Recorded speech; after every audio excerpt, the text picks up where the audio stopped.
ही जयकारा से नहीं हो जाएगा। बोलिए श्री कृष्ण कन्हैया लाल की। ध्येयं सदा परिभवक नमधीष्टदोहम् तीर्थास्पदं शिवविरिचिनुतं शरण्यं प्रीत्यार्तिहं प्रणतपालभवाब्धिभूतं वन्दे महापुरुषते चरणारविन्दं व्रजे प्रसिद्धं नवनीतचौरम् गोपाङ्गनानां चतुकुलचौरम् अनेकजन्मार्जितपापचौरं चौराग्रगण्यं सततं नमामि।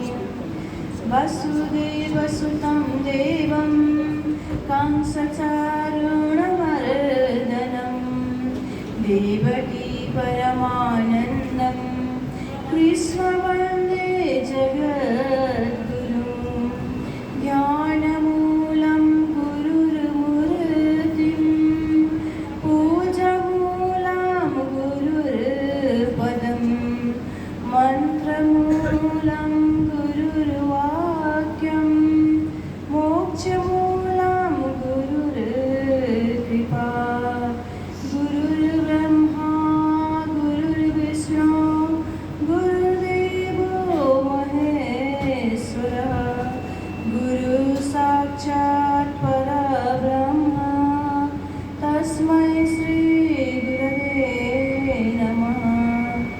अखण्डमण्डलाकारं व्याप्तेन चराचरं तत्पदं दर्शितं येन तस्मै श्री गुरवे नमः। प्रथमपूर्ण ब्रह्म को द्वितीय सतगुरु श्याम तृतीय सुंदर साथ को चरण लागु प्रणाम तृतीय सुंदर साथ को चरण लागु प्रणाम। बोलिए श्री कृष्ण कन्हैया लाल की।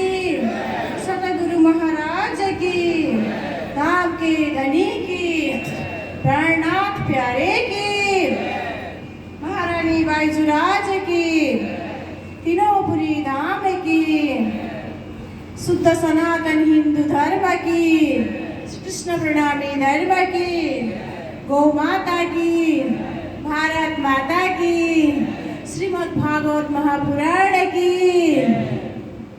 सिंहासन में विराजमान राजश्यामा जी के पवित्र चरण में नमन वंदन करते हुए व्यासपीठ में आसीन परम पूज्य साध्वी श्री ललिता देवी जी, वहाँ के भी चरण में नमन वंदन करते हुए और देवबन से पधारे हुए महाराज श्री राजदास जी महाराज, वहाँ के भी पवित्र चरण में नमन वंदन करते हुए और इस सिंहानी श्री कृष्ण प्रणामी मंदिर सिंहानी के 16वां वार्षिक उत्सव में जितने भी उपस्थित हुए भक्त सुंदर साथ हैं, सभी को कुल मिला के संबोधन करती हूँ कि परमधाम की भाषा से श्री राज जी के प्यारा लाडला अंगना सुंदर साथ, सभी सुंदर साथ को जो इस ज्ञान गंगा में डुबुलकी लगाने के लिए आए हुए हैं, सभी के पवित्र चरण कमल में मैं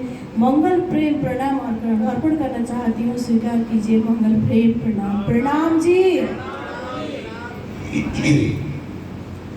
तो प्यारे सुंदर साथ जी, आज आप और हम सब इस श्री कृष्ण प्रणामी मंदिर सिंहानी गाजियाबाद स्थित मंदिर को 16वां वार्षिक उत्सव हर्षोल्लास के साथ मना रहे हैं। तो इस क्रम में आज तीसरा दिवस है। इस तीसरे दिवस में तीसरा दिवस चल रहा है। ऐसे तो हम लोग कृष्ण प्रणामी हैं, कृष्ण को मानते हैं क्यों मानते हैं कृष्ण को, और हम बोलते हैं हम कृष्ण को मानते हैं, कृष्ण को पूजते हैं, बजते हैं, फिर हम बाड़ी भी मानते हैं। तो बाड़ी हम पूछते हैं, बोलते हैं कि हम तो पता नहीं कितने सालों से बाप दादा परदादा के जमा समय से हम परिणामी हैं, हम बोलते हैं। फिर भी प्राणनाथ स्वामी ने जो सिद्धांत अपनाया था, प्राणनाथ स्वामी ने जो सिद्धांत अपनाया था, वो तो हम मानते ही नहीं है कि नहीं? बोलिए बोलिए श्री कृष्ण कन्हैया लाल की। तो ऐसे ही मैं प्राणनाथ स्वामी की एक बाणी लेकर आई हूँ, आज चौपाई लेके आई हूँ कि प्राणनाथ स्वामी आपने जागरण यात्रा के क्रम में जैसे सुंदर साथ लेके पैदल चलते चलते थक गए, कहीं चौरस्ता में विश्राम लिए थे, तो उस समय प्राणनाथ स्वामी ने देख लिया कि लोग इधर से उधर जा रहे हैं, उधर से इधर भटक रहा है, भटके हुए बहुत लोग को देख के प्राणनाथ स्वामी के मुखारविंद से एक चौपाई, ऐसी चौपाई अवतरित हुई कि साधो हम देखा बड़ा तमाशा, साधो हम देखा बड़ा तमाशा, विश्व देख भयामय विस्मय, देखा देखा आवत मोहे हासा। बोलिए श्री कृष्ण कन्हैया लाल की। तो प्राणनाथ स्वामी आश्चर्य में पड़ गए, चूक गए। क्यों? क्योंकि लोग को किसी को परवाह है ही नहीं कि इस संसार, इस मायावी संसार में इधर ऐसे भटके हुए हैं, माया के जाल में ऐसे लपेटे हुए हैं, यानी कि आत्मा और परमात्मा में कहाँ से आए थे, क्यों आए, ऐसा कोई परवाह ही है ही नहीं। और लोग क्या कर रहे हैं, माया के अभिमान से सब मेरा, हर जगह मेरा ही है, अपना सत्ता देखने लगा है। परमात्मा के सत्ता को छोड़कर, परमात्मा को छोड़कर अपना सत्ता देखने लगा। और उसी किरण की चौथी प्रकरण की पहला चौपाई मैंने बोली थी, दूसरी चौपाई में प्राणनाथ स्वामी बोलते हैं कि मेरी मेरी करत दुनि जात है, बोझ ब्रह्मांड सिर लेवे, पाओ पलक नहीं भरोसा, तो भी सिर सज्जन को ना देवे। बोलिए श्री प्राणनाथ प्यारे की। यानी कि क्या करते हैं ये सब इंसान की, मानो हम सब मनुष्य की आदत है ये, हम क्या करते हैं कि सब कुछ मैंने किया, ये भी मैंने किया, वो भी मैंने किया, ये भी मेरा, वो भी मेरा, अगर मैं ना हूँ ना या कुछ भी नहीं होता है, हम ये बोलते हैं ना, हम सब बोलते हैं। ये सब देख के प्राणनाथ स्वामी ने पहले ही बता दिया था, 400 साल पहले ही बता दिया था कि मेरी मेरी कर तो दुनिया जाता है। यानी कि क्या करते हैं संसार के, संसार में आए हुए हम क्या करते हैं, सब मेरा है, मेरा है, मेरा है, मेरा घर, मेरा परिवार, मेरे लोग हैं, मेरे घर, मेरे बंगला, मेरे गाड़ी, सब कुछ मेरे है, मुझे ही चाहिए। भरोसा है इस शरीर का? कितने समय का भरोसा है? गारंटी है? एक बात बताऊं मैं आपको, जिसका जन्म होता है ना उसका मृत्यु होता है, ये गारंटेड है कि नहीं? ये गारंटी है। अगर वो कितने समय जिएगा ये कौन बता सकता है? धरती में कितने समय जिएगा कोई नहीं बता सकता है ना। जैसे मुझे एक कहानी याद आ गई, कहावत याद आ गई कि न राजा रहेगा न रानी रहेगी, न राजा रहेगा न रानी रहेगी, ये मिट्टी सबकी कहानी कहेगी। यानी कि भरोसा यही नहीं है, फिर भी ऐसे शरीर लेकर हम क्या कर रहे हैं, हम बहुत घमंड के साथ बोलते हैं, अहंकार के साथ बोलते हैं कि ये सब मैंने किया। किसने किया? ये सब मैंने किया। यानी कि मोहपना, अहमपना हमें, हमारे अंदर ये है। और शरीर कैसा है पता है? हम लोगों का शरीर कैसा शरीर है? अस्थि जायति वर्धते विपरिणमते अपक्षयति विनश्यति। यानी कि हाँ, शास्त्र बोलता है हमारे शरीर की 6 अवस्थाएं हैं। हमारे शरीर की 6 अवस्थाएं हैं। क्या क्या है? अस्थि है, यानी कि हम भ्रूण के रूप में माँ के गर्भ में रहते हैं, जायते, उसके बाद समय पूरा हो जाएगा, जन्म लेते हैं और वर्धते, धीरे धीरे बढ़ने लगते हैं। और उसके बाद में क्या होता है? विपरिणमते। विपरिणमते का यहाँ 2 अर्थ लगता है। मति विपरीत होती है। मति कैसे विपरीत होती है पता है? ऐसे तो उम्र के हिसाब से शरीर का चेहरा, मानो चाल ढाल बदलता जाता रहता है। और दूसरी क्या होता है, जब माँ के गर्भ में रहते हैं ना जीव, तो उपकार करता है, वो उपकार करता है कि परमात्मा को, हे परमात्मा मुझे बाहर निकाल दो, इतना भजन भक्ति करूँगा, इतना भजन भक्ति करूँगा, इस नरक से निकालो। नरक माँ के गर्भ ही नरक है, जहाँ मल मूत्र के, मानो मल, जहाँ मल मूत्र सब जमा होता है, इकट्ठा होता है, उसी पे हम लोग उसी में रहकर 9 महीने तक उसी में रहकर हम जन्म लेते हैं। इसीलिए वही नरक है। तो इस नरक से बाहर निकाल दो बोलता है। जब बाहर आता है ना तो क्या होता है पता है? 5 बरस का भोला भाला, यानी कि 5 साल तक तो भोला भाला था। उसने क्या करता है, थोड़ा बहुत सुनता भी है, जब उसके बाद में उसके मध्य संसार की माया की ओर जाता है और वो सब कुछ भूल ही जाता है। तो उसके बाद में क्या होता है, धीरे धीरे मध्य विपरीत होने का अर्थ दूसरा वो भी होता है, जब जवान बच्चे से जवान होते हैं, जवान से बुढ़ापे आता है ना, धीरे धीरे बुढ़ापे आते हैं। तो बुढ़ापे के समय में क्या होते हैं, बाल सफ़ेद होती है प्यारे सुंदर सा, और आँख की दृष्टि कम पड़ती है, कान की सुनाई कम पड़ती है, पैदल की चाल ढीली होती है, शरीर काम में साथ नहीं देता है, और धीरे धीरे क्या होता है, अपच्छयते, हम बिस्तर पे लेट जाते हैं और बिस्तर से उठ नहीं सकते हैं। उसके बाद धीरे धीरे विनश्यति, ये पंचभौतिक शरीर जो है ना, ये नाश होता है। तो ऐसा शरीर, इस शरीर को परमहंस श्री गुरुजी मंगलदास जी महाराज ने ये भी कहा है कि इस शरीर का नाम क्यों रखा है, इसका इस तन का नाम, ये सरक जाता है धीरे धीरे। जैसे जन्म लेता है बच्चे छोटा सा, और धीरे धीरे क्या होता है, जवान होता है, और उसके बाद में बुढ़ापा, सरक जाता है ना समय के हिसाब से। तो इसीलिए इस तन का नाम शरीर रख दिया है। और इस शरीर से हम बहुत कुछ कर सकते हैं।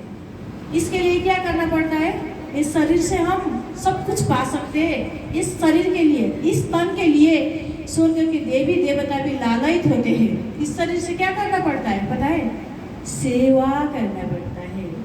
जब हम सेवा करते हैं ना, सेवा करने से ये शरीर से मोक्ष प्राप्त होती है। यानी कि 2800 कलयुग है, भारत भूमि है, हम सेवा पूजा में गाते हैं ना, चारु पदार्थ पाए अमोलक, सो प्रीथा नहीं हारो, मनुष्य तन दुर्लभ है साधो, सो क्यों भूल गुजारो। बोलिए श्री प्राणनाथ प्यारे की जय हो। मनुष्य तन ऐसी दुर्लभ, क्यों दुर्लभ है, 2800 कलयुग, भारत भूमि, मनुष्य तन, सदगुरु का ज्ञान, इतने सारे इकट्ठा होकर भी हमने कुछ भी नहीं किया तो हमारे जीवन में क्या होता है पता है। जैसे पंजाबी में एक कहावत है, जिसके हाथ नीचे उसके कुछ नहीं पढ़ने वाले पढ़ ले, जिसके हाथ ऊपर उसके बल्ले बल्ले। ये बोलते हैं कि मानो ये सब इकट्ठा होकर भी हमने सेवा नहीं किया। सेवा जैसी भी हो, परमात्मा के मंदिर में आना, झाड़ू पोछा लगाना और कथा चर्चा श्रवण करना कान की सेवा है, हाथ की सेवा और दूसरी होती है, शरीर की सेवा दूसरी होती है। सेवा कई प्रकार की सेवा होती है। तो सेवा से क्या होता है, पार मिलता है, मोक्ष मिलता है। भारत भूमि ऐसे अनमोल हीरा और मनुष्य तन और अनमोल हीरा। इसके लिए क्या बोलते हैं कि विष्णु पुराण और देवी भागवत में, अभी नवरात्र तो शुरू हुई ना, आज से नवरात्र शुरू हुई है मेरे ख्याल में। तो देवी भागवत में और विष्णु पुराण में भी गाया गया है कि गायन्ति देवा किल गीतकानि, धन्यस्त्वे भारत भूमि भागे, स्वर्गपवर्गस्य च हेतुभूता, भवन्ति भूय पुरुषासुरत्वात्। कि जैसे मनुष्य तन के लिए देवी देवता लालयित होते हैं। क्यों लालयित होते तो जैसे वो सतगुणी है, देवी देवता है। ये भारत भूमि क्या है, कर्म का भूमि है। जब यहाँ हमारा पुण्य इकट्ठे हुए पाप खत्म हो जाएगा ना, उसके बाद मोक्ष मिलता है। और पवर्ग, स्वर्ग पवर्ग से, मैंने बोली थी पवर्ग से क्या क्या आता है, प से पाप, यहाँ से पाप से मुक्त होकर जाएगा, आत्मा जाएगी। और फ से फल यानी कि पुण्य भी नहीं लेना चाहिए, फल भी नहीं बचना चाहिए। और उसके बाद में बंधन, जो माया के बंधन है वो भी छूटना चाहिए। और उसके बाद में भव, संसार का भवसागर का जो दुख है वो भी छूटेगा। और उसके बाद में मृत्यु के तो डर है ही नहीं, जब मोक्ष मिल जाएगा मृत्यु का डर है ही नहीं। तो प्यारे सुंदर साथ जी, ऐसे समय के देखते हुए मुझे समय भी बहुत ही कम मिला है। अगर किसी समय ऐसे आप लोगों ने समय दिया तो मैं बहुत कुछ सुनाऊंगी, कोशिश करूंगी सुनाने की। तो मेरी बाणी कटु बाणी है, मैं तो कड़वा बोलती हूँ, तीखी ऊंची आवाज़ है मेरी। आप लोगों के राजश्या में जो विराजे हुए पवित्र माखन जैसे कोमल दिल में कहीं चोट पहुँची, ठेस पहुँची तो राजश्याम जी के चरण में, गुरुजी जी के चरण में रख देना। अगर आपको अच्छा लगा, सही लगा तो अपने जीवन में उतार के जीवन को सार्थक बना लेना। तो इतने ही शब्दों के साथ में मैं आप जयकारा के साथ अपने वाणी को यहीं विराम देना चाहती हूँ। बोले श्री प्राणनाथ प्यारे